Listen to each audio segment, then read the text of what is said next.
More of the Kennedy Bachelors, plus the MTV Movie Awards, next ET.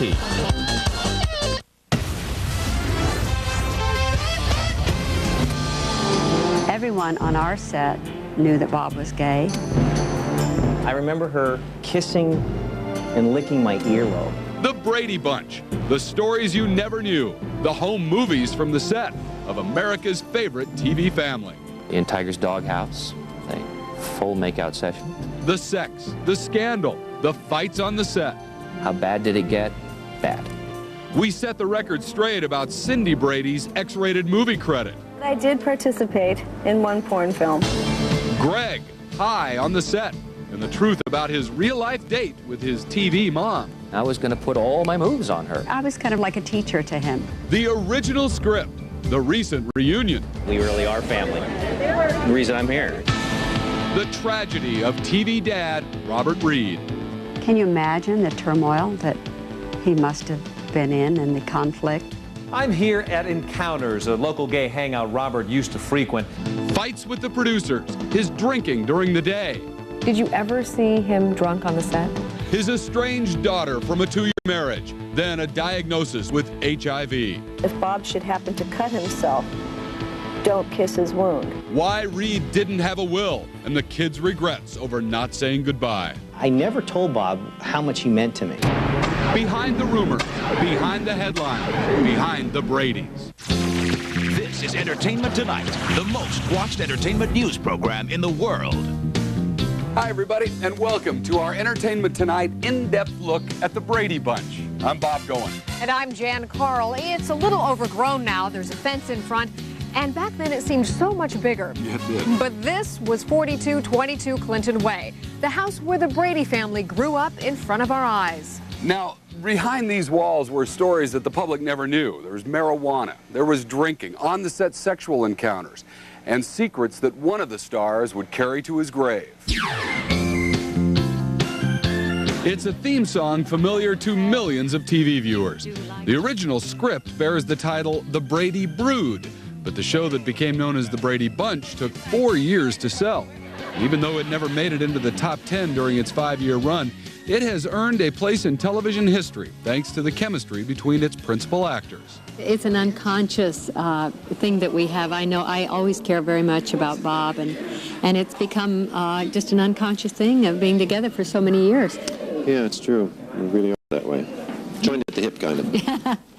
Yet behind the scenes, the squeaky clean image was marred. There were rumors of romance between the kids. Everybody's favorite dad, Robert Reed, was known to storm off the set. And for years, he kept secret his homosexuality. Close friend and actress Anne Haney. Being gay was not only not accepted, it was shameful. So he didn't like that part of himself. I loved Robert very much. I had great compassion for him because of his alternate lifestyle, which he certainly couldn't talk about. But the one-time Shakespearean actor, seen here in home movies taken when Reed whisked the Brady kids off to London for a vacation, wasn't the first choice for the role of Mike Brady. Series creator Sherwood Schwartz. I wanted Gene Hackman to be Mr. Brady. ABC said we need a name, and the name at that time was Robert Reed. Florence Henderson wasn't first in line for the role of Carol Brady either. Joyce Bulifant, best known as Murray's wife on The Mary Tyler Moore Show, originally had the role. But her comedic style was deemed unsuitable for the part, and Henderson took her place. Nevertheless, before Reed and Henderson were even signed, Schwartz auditioned over 400 hopefuls for the parts of the 6 siblings. He ended up actually casting 2 sets of kids, blonde boys, brunette girls, brunette boys, and blonde girls. And it wasn't until Florence Henderson and Robert Reed were set that the final decisions were made. I'm pretty sure Jodie Foster was probably up for the role of Cindy, since we were always up for the same roles. And Anessa Jones from Family Affair, who's no longer with us. According to Schwartz, Olsen made the cut in their first meeting. He was charmed by the little girl with the endearing lisp. She was so cute, but she came in and she told me about being on Gunsmoke, and she was on a horse and it got scared by a rattlesnake. With the family intact, there was one more spot to fill. Comedian Ann B. Davis became Alice the housekeeper. although not without some coaxing of the show's producer, Paramount Pictures. We investigated and found that she was doing a stand-up comedy act in Seattle. Paramount said she's unavailable. I said, everybody's available. What's the problem? Well, she has 2 more weeks to go on her engagement in Seattle. I said, how much does that cost? They told me, and I said, spend the money. Mike says, now look, boys, let's all eat a good breakfast today. I know you're bound to be excited. We have to have plenty of nourishment and energy, and that's why it's important to have a good breakfast. Premiering on September 26, 1969, The Brady Bunch opened with a wedding, setting up the blissful but harried life of a couple with a full house. But by the end, it was a house divided. Robert Reed was noticeably absent from the series finale, the result of one of his infamous disagreements with Sherwood Schwartz. He refused to do the script as it was written and was then promptly dismissed from the episode. But Schwartz says he returned to the set on the night of taping and wouldn't leave. I called Paramount. I told them the problem. And they said, well, that's no problem. They said, we'll have 2 security officers come and take him off the set. I said, over my dead body, I'm not going to have the kids see their father dragged off the set. That's not on my set. They don't do that. Being Brady wasn't always a good thing for the cast. They had become famous on the show, but after the series was canceled, most of the stars found themselves typecast or unemployable. It was like having the rug pulled out from under you. If you've ever done acting, then if you're not doing acting anymore, then you're a failure. It was a frustration because there is a very strong Brady type. Being a part of a squeaky clean TV family proved to be a professional burden for its young stars. Most have dropped out of show business. Those that remain have never achieved the lofty heights they knew as child performers. It's so amazing to me that I was a part of that. As Marcia Brady, Maureen McCormick was both idolized and envied by legions of girls. For boys, she was the girl next door dream come true. After fading from the limelight, the 43-year-old has recently been attempting a comeback. She starred in the short-lived 1997 series Teen Angel and has pursued a country music career. Maureen is married and has a 10-year-old daughter. Her put-upon TV sister Jan has turned 42. Eve Plum has given up acting and holds the distinction of being the first Brady kid to marry and divorce. Well, you sound a little disappointed. I thought you were going to be a telegram. Little Cindy Brady is all grown up too. In fact, she's known at home as Mom. The 38-year-old has a 3-year-old son, Michael. She has no regrets about her days as a Brady and resents the idea that somehow she's a failure for not being able to duplicate her childhood TV success. There are a lot of people that get out of acting by choice. I got out of acting by choice. That was also the decision made by Ann B. Davis. The Brady's faithful housekeeper, Alice, has left Hollywood behind, never married, and lives with a Christian minister and his wife in Texas. Dad, Robert Reed, continued to act until he died in 1992 of colon cancer, complicated by his HIV-positive status. Mama Brady's career continues to thrive. Today, Lawrence Henderson is a host on the new NBC morning program later today. People always recognize me as Carol Brady. And I've gotten used to that. I accept it. I welcome it. Bobby Brady has dropped from the public eye, but Mike Lukenland still maintains ties to the entertainment industry. The married father of 2 lives in Utah, working behind the scenes on various local film and TV productions. Peter Brady still gets recognized by fans, though 42-year-old Christopher Knight left the spotlight long ago. The married computer industry specialist says he's happy with his life and his decision to give up acting. I had to give myself the freedom to say I don't like it, when the rest of the world thinks that it's the greatest thing in the world to do. Of all the kids, Barry Williams retains the firmest hold in the entertainment world. His 1992 book, Growing Up Brady, I Was a Teenage Greg, spent more than 3 months on the New York Times bestseller list. Barry has devoted his energies to musical theater and recently released this CD. Our show, for all it is and all its successes, doesn't generally engender a great deal of respect. Barry's book was turned into an NBC TV movie recently. At the premiere, the 3 Brady sons got together, and Olsen met child actress Carly Schroeder, who played her in the movie. We really are family. The reason I'm here, because we're all kind of like brothers and sisters. Coming up on Entertainment Tonight's Behind the Bradys.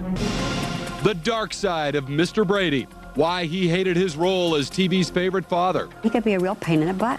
The real story behind why he kept his homosexuality secret, why he didn't want any Brady kids around as he died, and the daughter from his 2-year marriage who didn't know he was gay. She had no real concept of HIV or any of that. Greg Brady's real-life date with his TV mom. I hoped every fantasy I'd ever had about her would come true. Barry Williams, Florence Henderson, their kiss, and what really happened when the two were alone. Is this really Cindy Brady? We have the real story behind her X-rated credit. That's coming up Behind the Bradys on Entertainment Tonight. Welcome back to Entertainment Tonight. Behind the rumors, behind the headlines, behind the Bradys. This is Stage 5 at Paramount Studios in Hollywood, where they shot the interiors and most of the scenes for the Brady Bunch. The bedrooms, the kitchen, those famous stairs, they've all been destroyed now. But the memories live on for the stars, including one of the boys who wasn't always a model's son. You actually had to come do a scene after you had smoked pot. Barry Williams is 45 now, but at age 17, he was a bored teen sitting at home and curious about drugs. The story is that I was supposed to have a day off and was experimenting, and I got high, real high, and I was called in to work, and there wasn't much I could do about it. The entire house was built on one level, and it took up the entire sound stage. Barry took me back to the exact spot of his youthful mistake, Stage 5. This was our driveway. The scene calls me, I'm fixing my bike, yet again. And Dad drives in, and I'm supposed to walk over to him. Well, I tripped over the bike. But I pretended that I didn't trip over the bike. Barry has reviewed his scene and calls it stupid. Now here it is. Does Greg look stoned to you?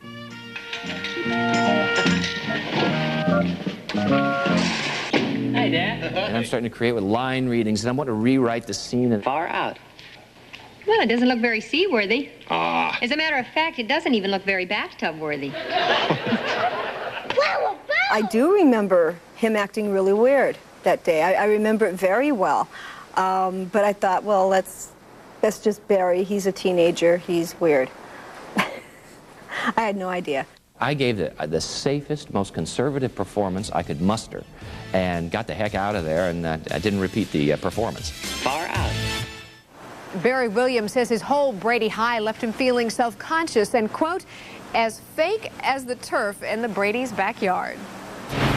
Next on Entertainment Tonight, Behind the Bradys. Bobby Brady's arrest and the story behind the mugshot. Plus, the cast talks about the contract demands for more money that disrupted the show. Everyone should have asked for more money, and everyone should have got more money. The bawdy Brady kids. Which brother and sister were fooling around during this family trip to London? That's next on Entertainment Tonight, Behind the Bradys.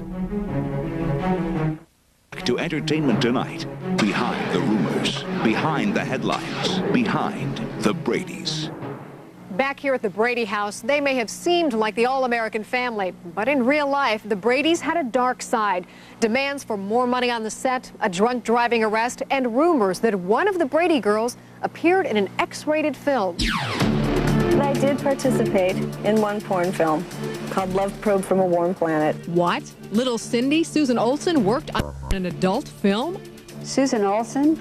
Pornography? No. Right now, this is the first I've heard about it. What did you think? Cool. Lest you get the wrong impression, Susan Olsen worked on one X-rated film, but not on camera. She provided some sound effects for which she was paid $50. Screen credit, though. The rumors about Susan actually stem from this movie. To the best of my knowledge, it comes from a tape that was circulated during the Gulf War called Crocodile Blondie, and supposedly the girl in it looks like me, and I know, I've seen pictures of the girl. I'm very, very flattered. And so Susan finally sets the record straight on E.T. No, I'm not and never have been a porn queen. Little Bobby, Mike Lookenland, has had some post-Brady problems. He was arrested for drunk driving around 2 years ago in Utah. I saw him not too long after that incident, and He said it really was a blessing in disguise because it forced him to look at behavior that was, you know, very self-destructive, and he totally turned his life around. I'm glad you understand, Mom. Oh, I do. He's a great guy, and I think it scared him straight. E.T. has actually run into Michael a few times over the years on the Utah set of Promised Land, where he worked as a camera assistant. He's fine now. He has 2 kids. He's a lovely wife, and it was the only time that I ever heard of him having a problem. There actually were some problems with the Brady kids back when they starred on the show. For instance, Susan... It bothered my mom enough that, you know, she always felt tremendously guilty for the fact that I was working, and particularly because my father was guilty. He did not want me in the show. Then at one point, lawyers for the parents started demanding money for the Brady kids. And they said, look, let's face it. First of all, the Brady Bunch is a major hit. Secondly, the reason it's a major hit are those 6 kids. They are very badly underpaid. I think probably everyone should have asked for more money, and everyone should have got more money. Barry says his salary topped out at a modest $1,100 a week. His big payday didn't come until later. I like to point out the fact that I was paid more money when we did A Very Brady Christmas than I made in all 5 years of doing the original show combined. Greg Brady's relationship with his TV mom was more than maternal. In his book, Barry Williams broke the news to the world that during production, he took Florence Henderson out on a date. Now, the two talk to us about what really happened that Hollywood night. I had a crush on Florence Henderson almost the whole time that we filmed the show. He was such a cute kid. You know, big green eyes, and his feet, he hadn't grown yet, and his feet were huge, and his hands were huge. I wasn't completely naive, even at that time. I mean, I recognized that she was, at that time, a little more than twice my age, that she was already married, and she had 4 kids. But, heck, that wasn't my problem. Yeah, just a few stumbling blocks. I knew there was certain stumbling blocks. What did you hope would happen on this date with your TV mom? I hoped every fantasy I'd ever had about her would come true. I mean, I was going to put all my moves on her. I was 16. It was just a very sweet, innocent evening. Give me a boat and a moonlit night and I'm all set. The big date may have been over 25 years ago, but it was clearly a night to remember. It began with Barry picking up Florence at the hotel where she stayed during filming of the series. Her husband and kids were home in New York. Their destination was the Ambassador Hotel's Coconut Grove showroom. It's abandoned now, but frequently used by movie production crews. And she came to the door and she looked all different than she did on the set.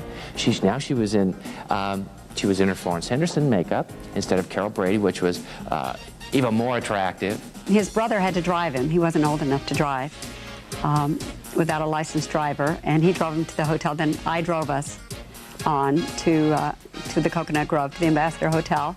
And when we walked in, he didn't know that you were supposed to tip the maitre d' to get a good table, and so we were kind of way out in the boonies somewhere. And he said, "Why are we sitting here?"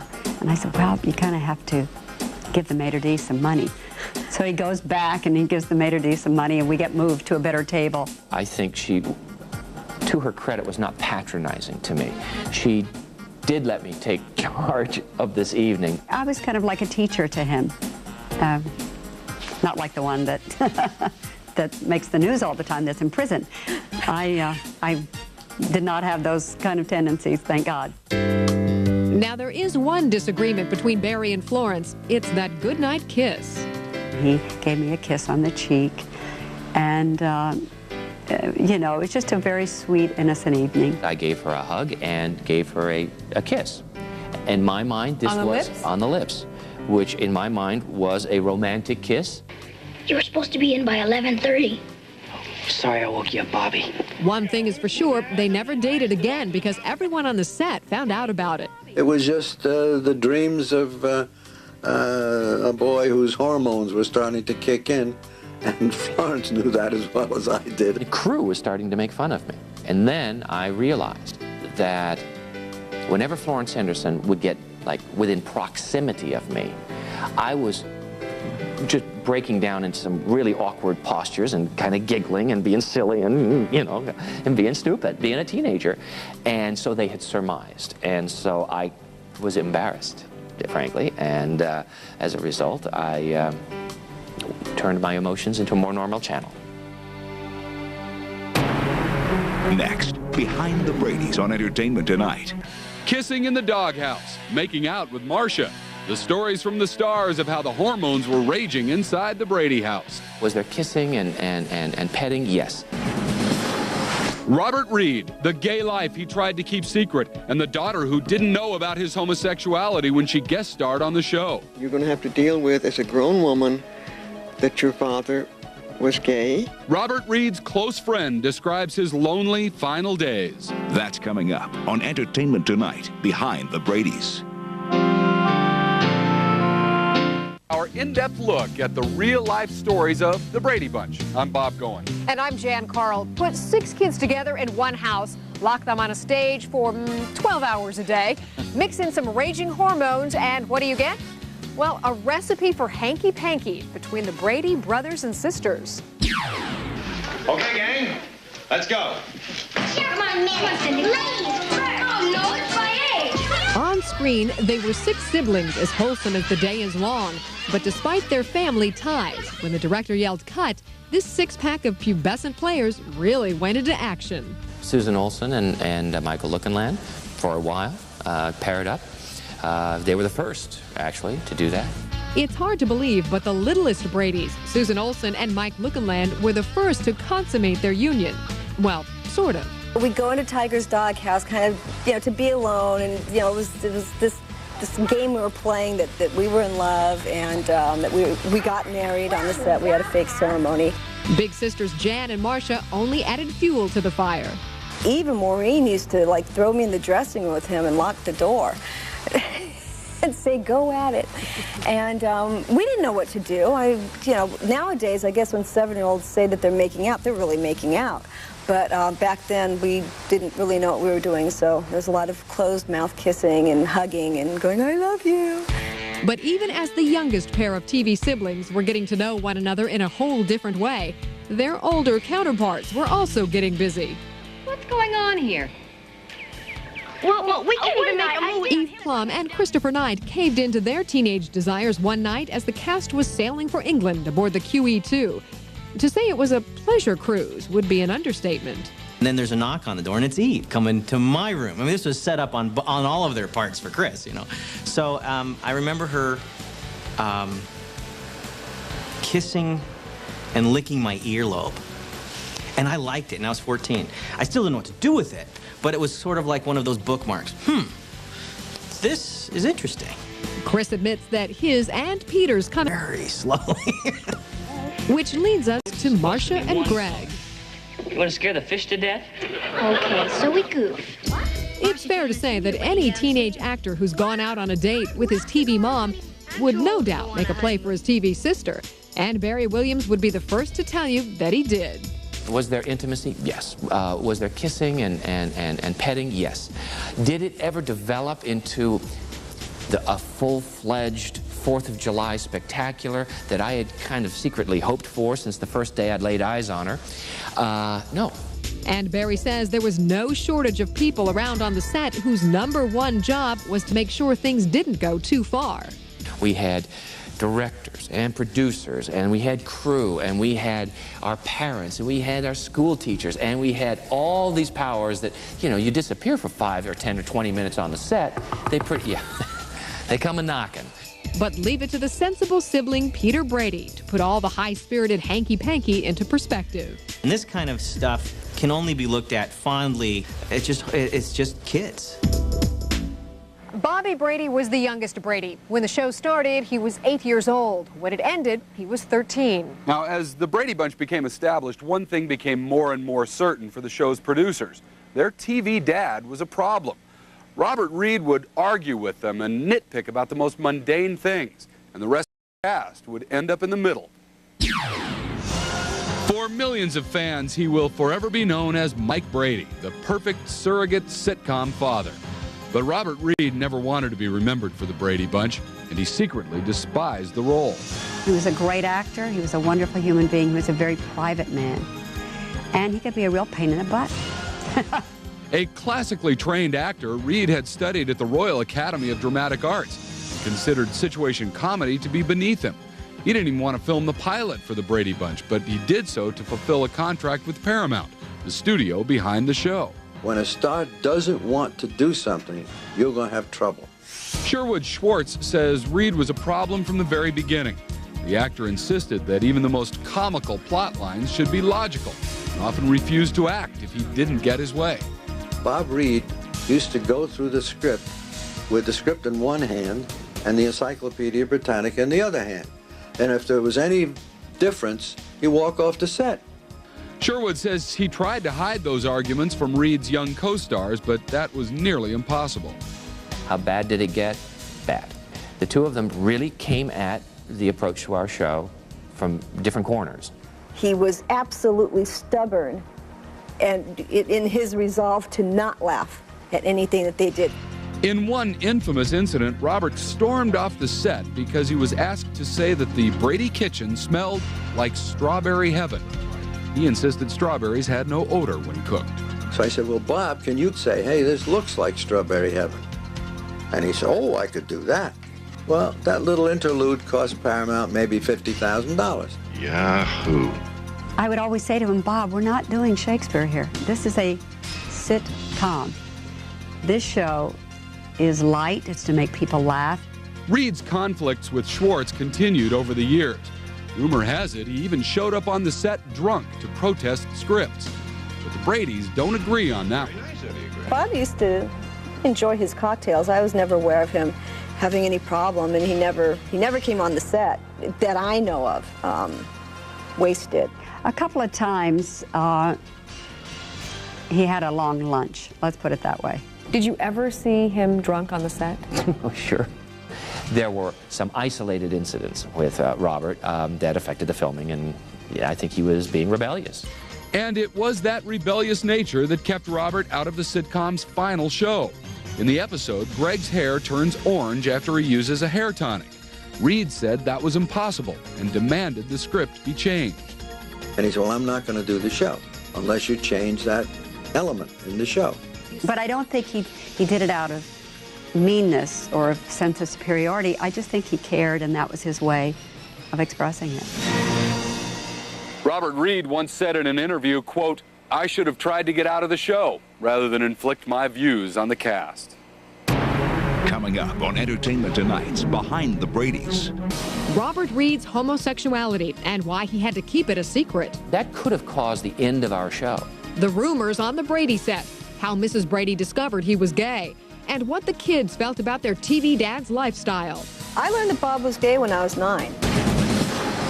Then, Robert Reed's final days, his battle with HIV and the cancer that killed him. He called me and said he wasn't feeling well. That's next. Behind the Bradys on Entertainment Tonight.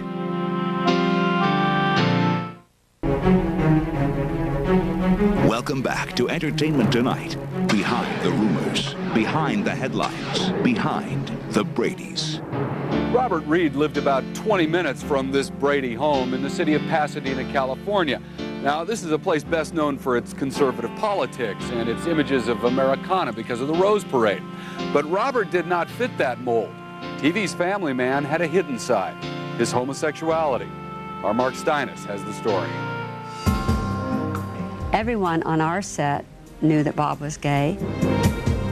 That could have caused the end of our show if something like that were to get out. In the years before the Brady Bunch, Robert Reed was tormented by his sexual orientation. Torn between his conservative Midwestern upbringing and his homosexuality, he chose to play the role of loving husband and father. In the 50s, he married and had a daughter. But the relationship ended in divorce in 1959, and Robert began to pursue relationships with men. I'm here at Encounters, a local gay hangout Robert used to frequent. Back then, it was called Incognito. And while Robert tried to keep his homosexuality a secret from Hollywood, he found it increasingly difficult, especially when he began working on the Brady set. He was America's father. Can you imagine the turmoil that he must have been in and the conflict, and he suffered a lot. Florence Henderson says she first sensed Robert was gay during the filming of the series' pilot episode when he became nervous before shooting a romantic scene. All of a sudden, it hit me. And I said, I know what's wrong. I said, Bob is gay, and he's concerned about how he looks. That was my personal feeling about it. While it was never discussed publicly, even the Brady kids began to suspect the truth about their TV dad. Certainly in the last couple of years of our show, I was aware that he was gay. I learned that Bob was gay when I was 9. The way Mom told me was, he loves men rather than women. I didn't really know what sex was. So I certainly couldn't imagine how two men would have sex together.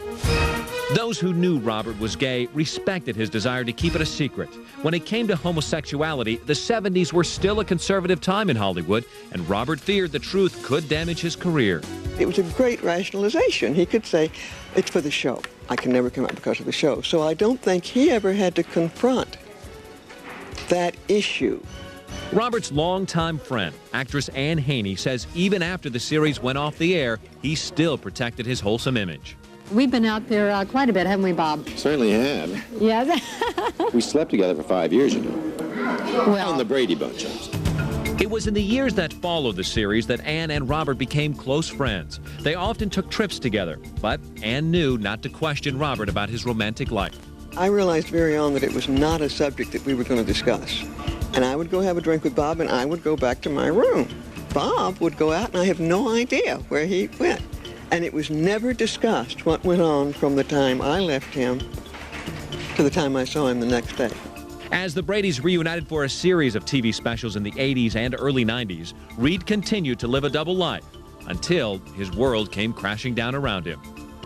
No one knows how he got it or who gave it to him, but Robert Reed contracted the HIV virus. And while he couldn't keep his sexual orientation private, he did manage to keep his deadly disease out of the headlines. Until one tragic day. Bob? Thanks, Mark. Now, around Thanksgiving of 1991, Robert Reed's doctor gave him a deadly diagnosis. A tumor had been detected. And combined with his HIV-positive status, the man that millions loved as Mr. Brady was going to die. Coming up on Entertainment Tonight's Behind the Bradys. Robert Reed, the dark, lonely days at the end of his life. He was a brilliant, brilliant man and a loner. There is a big hole in Bob's heart. Why he didn't have a will, the secret name he used to get his medicine for HIV, the daughter who didn't know about his deadly disease, and the day Mr. Brady knew he was going to die. He said, Florence, I really thought I was going to beat this, but he said, I'm not. And he asked me to call all the kids. That's next on Entertainment Tonight, Behind the Bradys. But in his final days, Robert Reed drew back into a dark world of secrecy and depression. Robert shunned the Brady cast and most of his friends toward the end and let only a few into his hospital room. One was his daughter Karen from a 2-year marriage. The other was a woman he had met later in life who suddenly found herself watching as Mr. Brady slowly died. And he called me and said he wasn't feeling well. And said that he had been diagnosed with cancer, and not to worry. Robert Reed was fighting 2 battles at the end of his life. He was stricken with colon cancer, and he was also facing the deadly AIDS virus. And if Bob should happen to cut himself, don't kiss his wound. As his life was coming to an end, he insisted on only telephone contact with his TV family. He only allowed his close friend Anne Haney to remain by his side. She called his daughter Karen to join her when it looked like the actor had but days to live. His own broken family was the opposite of the warm home life he was living on the Brady Bunch. Karen was 3 months old when that divorce happened. She was adopted by her mother's second husband, and Bob let that happen, and he always regretted that. During his Brady years, Reed attempted to play father to Karen, who actually made a guest appearance in a Slumber Party episode. Yeah, let's play that. Karen came to the set for one episode. I never saw Karen too often. She looked exactly like Bob, exactly. I often felt like there was a big hole in Bob's heart just the very fact that his daughter lived in another state, he didn't get to see her much, and I don't know by what maybe the mother had turned her against Bob. And I think a lot of the love that he gave us 6 kids on the show was really the love that he had for her. One of his angst-creating problems, I think, was the fact that he didn't have as close a relationship with her as he would have liked, at least in the years that I was close to him. Karen, will you come with me, please? Not me. Shortly after Karen had done the slumber party episode, Bob was planning on having her stay the summer with him. He had done up a room for her just beautifully. And then something happened, I don't know what, but she didn't come out for that summer.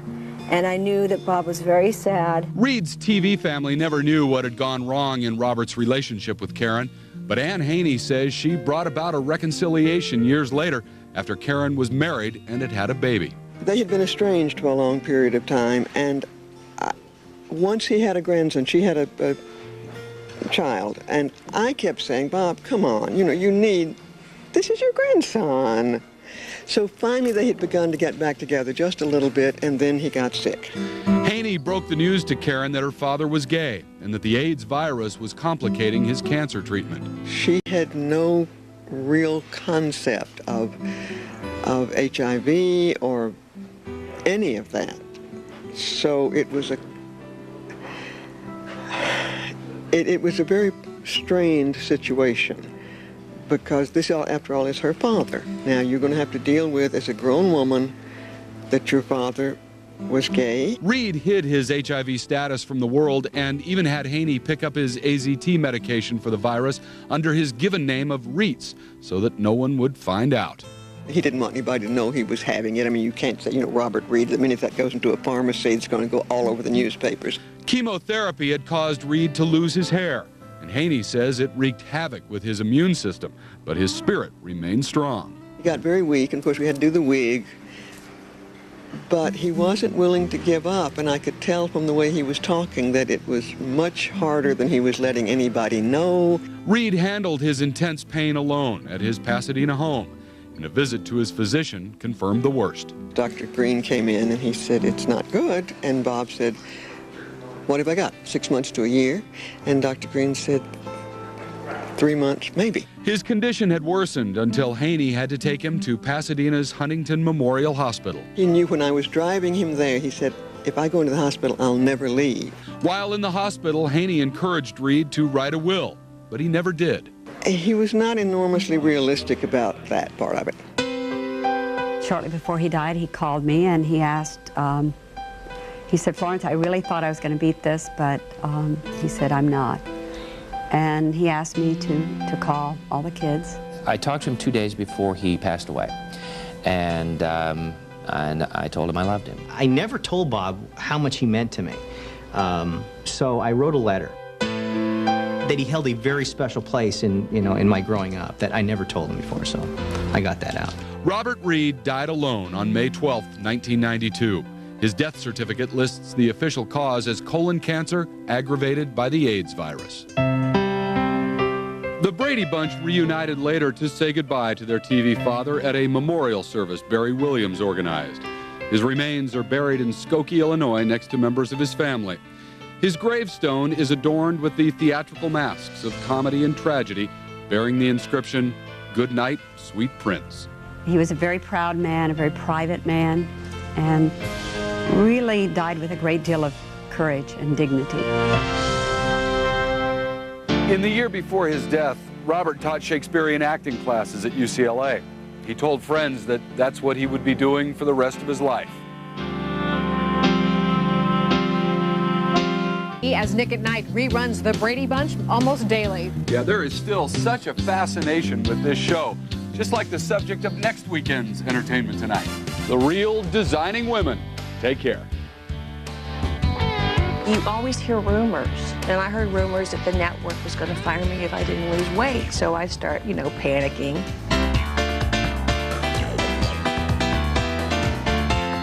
And they're saying bizarre stuff, like I'm chasing Annie Potts around the stage trying to get a Snickers bar from her or something, and, she's locking herself in a room.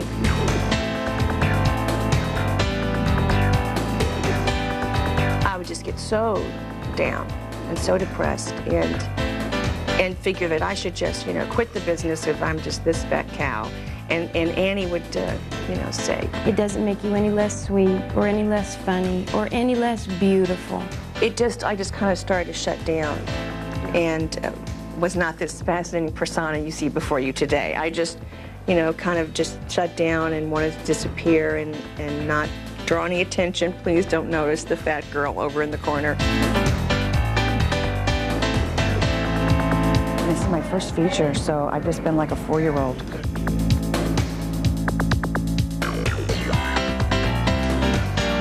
I went to the table reading. It's like, there's Mel Gibson. Designing Women had 7 years, and that's a history. I call that a history. And I miss my companions on that show all the time.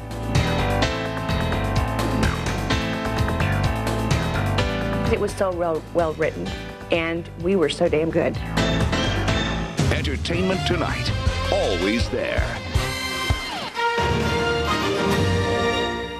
Who are the Kennedy Bachelors? Plus the MTV movie.